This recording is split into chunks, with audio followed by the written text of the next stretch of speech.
De acordo com as estatísticas, cerca de 54% das crianças na Rússia crescem em famílias monoparentais. Na maioria das vezes, isso significa que não há um pai. E mais da metade das pessoas que estão lendo este texto agora são mulheres que não têm maridos, mas têm filhos. E elas se perguntam como seria mais fácil para elas criar um filho se tivessem um marido. O menino precisa de um pai, e tudo mais. Na verdade, um menino, antes de tudo, precisa de uma mãe adequada, e o resto é apenas um bônus. E se o menino tiver uma mãe assim e um relacionamento de confiança com ela, a criança ficará bem. Isso, é claro, não substituirá um pai maravilhoso, mas é muito melhor do que um pai nominal, que dificilmente é tolerado apenas por ser. Mensagem falsa.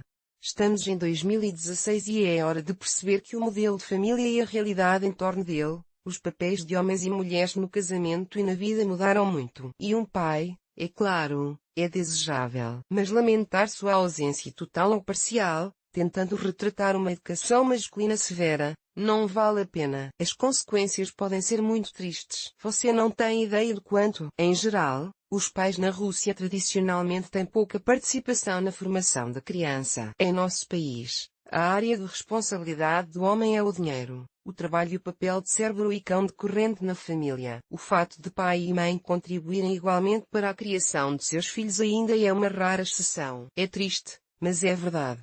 É claro que não é bom que o filho não vá ao futebol com o pai, não aprenda a fazer fogo, a ser amigo do homem e a beber cerveja. Mas, os erros da mãe têm consequências muito mais graves. Na verdade, eu lido com isso ao analisar os problemas dos pacientes diariamente. Afinal de contas, todos nós somos vítimas de nossas próprias mães, de uma forma ou de outra. Como é a vida sem um pai?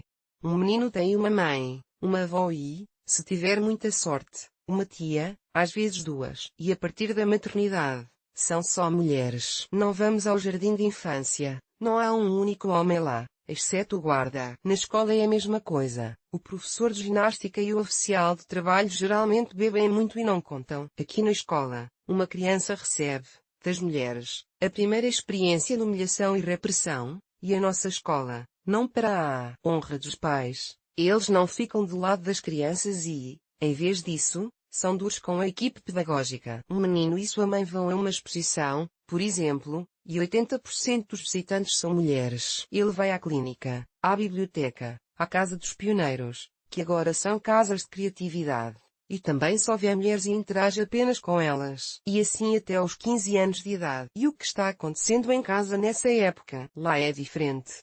Mas, de qualquer forma, a mãe é a principal pessoa em sua vida, e ela cria, constrói, exige, subordina, e influencia. Se a mulher não tem muita força de vontade, talvez até seja fraca, nas relações com o filho, ela pressiona com pena e culpa. Refrão. Como você fala com sua mãe. Ponto e vírgula. Você me leva para o caixão, eu carrego você sozinha, dividida entre o trabalho e a casa, e você, etc. Isso é seguido por lágrimas e desabafos sobre como somos órfãos. Quando a infância termina e a adolescência começa, as lamentações de como você era um bom menino quando era pequeno são adicionadas. E agora, isso significa que você é um menino mau. Muitas mulheres sofrem de neurose histérica e todas as noites, ou com mais frequência, organizam escândalos por causa da xícara não lavada, das meias jogadas debaixo da cama e, é claro, das lições. O menino se torna um neurótico ansioso, com consequências fisiológicas, tiques, gagueira, eczema, neurodermatite. E ele cresce assim, infantil, ofuscado, tratado com condescendência, não independente. Mulheres, lembrem-se, a hiperparentalidade não é uma história sobre amor, mas sobre ansiedade e nada mais. Mas é ainda pior quando a mãe, que tem um caráter naturalmente mandão, está determinada a criar um homem de verdade. Aqui não há ranço.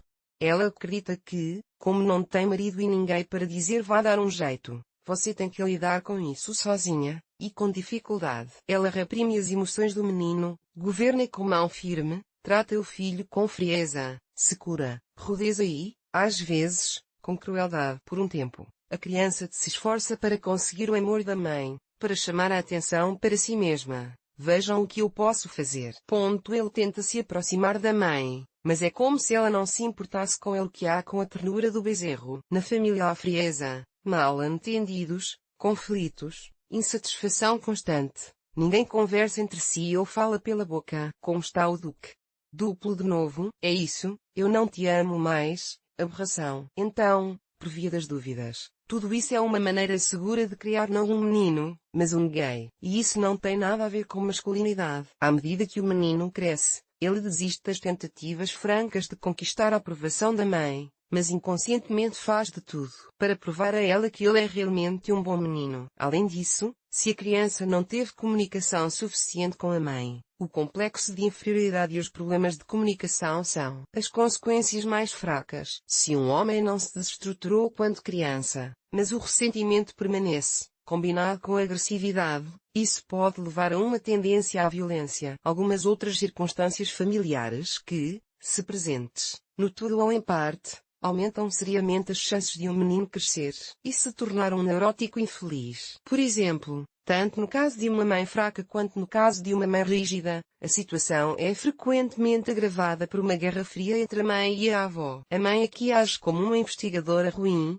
a avó como uma boa investigadora, porque está repreendendo a criança por causa de um F. Não se meta nisso, eu mesma resolvo. O filho é meu, e a psique da criança se divide. Em geral, quando ouço pais preocupados com os estudos de seus filhos, tentando colocá-los na universidade a qualquer custo, para dar a eles uma boa educação, percebo que, dessa forma, eles querem garantir uma velhice tranquila para si mesmos, para que seus filhos tenham a garantia de poder alimentá-los. Não há nada de antinatural nisso, mas não se diga que você se preocupa com o futuro de seu filho enquanto se preocupa com o seu próprio. Outra variante do modelo de família incompleta, quando as expectativas do filho jovem como um homem adulto, que como se estivesse no lugar do pai da família abandonada, e com quem mais eu devo contar, o quem mais vai me ajudar, etc., são mais do que suficientes. Além de expectativas excessivas, você é meu único filho, eu lhe dei tudo de mim, você certamente se esforça, que são simplesmente impossíveis de justificar. Ou o constante esclarecimento das relações da criança com o ex-marido, com ofensas desgastantes. Você o que? Eu não me amo. Bem,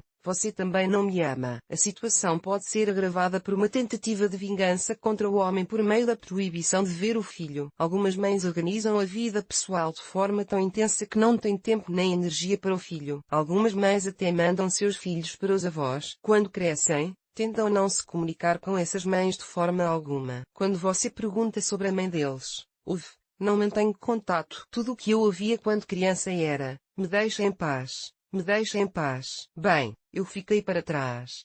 Todos esses são exemplos de erros maternos, exemplos da própria inadequação, que acaba tendo consequências muito mais graves do que a falta de um homem em casa e até mesmo de um pai na vida. Devido a essas distorções e a um ambiente difícil em casa, o menino geralmente começa a se aproximar dos mais velhos. Esse é o grupo de referência, as pessoas cuja opinião é mais importante. E essa é uma das razões pelas quais, em nosso país, a idade média da primeira tragada, da primeira dose de vodka, do primeiro contato com drogas é de 12,5 anos. O que estou dizendo é que os homens são criados de outras maneiras. E o principal conselho para as mulheres, se você acha que tem um relacionamento doente com seu filho, não descubra como se comportar com ele, mas descubra o que fazer consigo mesma para ser uma mãe adequada. O grande segredo da criação de filhos é que não há segredos. E não há livros de psicologia que respondam à pergunta sobre como criar uma criança feliz. Mas basta que você seja feliz. A saúde mental da mãe, uma vida alegre da própria mãe, a ausência de agressividade,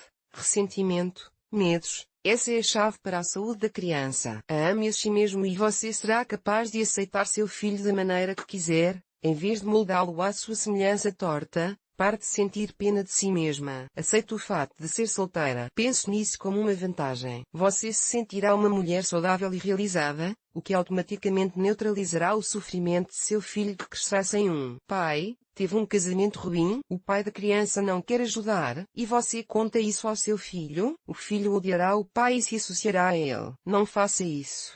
Trata a situação de sua vida como uma mulher sábia. A escolha foi minha, a responsabilidade é minha. Fico triste que pai e filho não se comuniquem, mas não me culpe nem culpe o homem. Permita que seu filho seja ele mesmo. Considere seus desejos, não o humilhe. A partir dos 6 anos de idade, ele deve ter uma mesada pequena, mas pessoal. Não verifique suas lições, Por mais difícil que seja, não mande seu filho para a casa da avó por muito tempo. Ele certamente não estará melhor lá. Se você se sentir como uma mãe ruim, livre-se da culpa. A criança sente tudo.